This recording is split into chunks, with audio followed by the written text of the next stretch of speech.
Well, Connecticut Governor Ned Lamont delivered his State of the State speech yesterday, promising to cut taxes and boasting a $1 billion budget surplus. Governor Lamont, who is up for re-election in November, also vowed to crack down on gun violence. And Governor Lamont from Connecticut joining us this morning with more on the details of his plan. So, Governor, thanks for waking up early and being here right here on PIX11.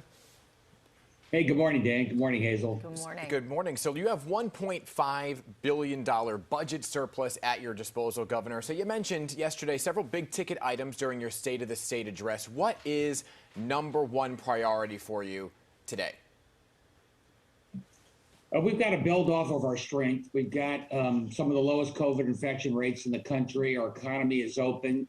We are in strong financial shape. I think the same is true for New York. I certainly hope so. Look, my priorities are continue to fund mental health. We've had a lot of long COVID stress, and you see that manifested in some vandalism in our schools. You see that in some crime.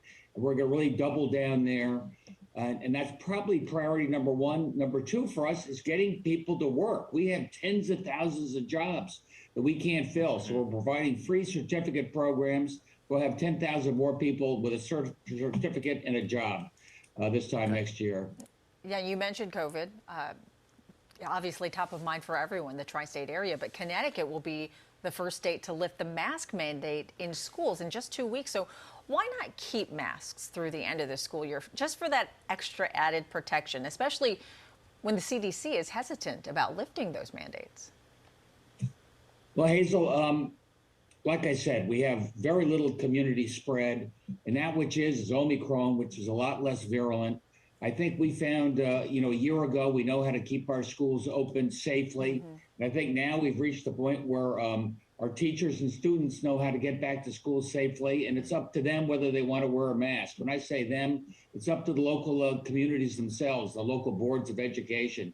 My hunch is in a lot of our cities, they're going to continue voluntarily to wear the mask because they feel more comfortable there. I think in some of the smaller towns where you have a high vaccination, I think the mask will go. Yeah, very similar to what New Jersey's doing, right? They're ending their masks, but allowing the individual school districts to make their decisions. You know, Governor, the tri-state area plagued by gun violence, you proposed a $60 million plan to track illegal guns up the iron pipeline. We've heard about this pipeline for decades. So what are some of the specifics this time around, and how is it different than what we've seen in years past? Yeah, we're going to do this alongside Kathy Hochul and Mayor Adams. A lot of guns coming up through the iron pipeline. We've got a database for sharing. So if a gun is used in a crime, we'll be in a better position to trace it, see who that big gun trafficker was that was sort of pouring those guns out onto the street. We have more guns on the street today than ever before. More guns means more violence. We're going to put an end to it as best we can. Now, you're also investing in more police officers across the state. How many are you actually looking to add, and how long do you think that's going to take?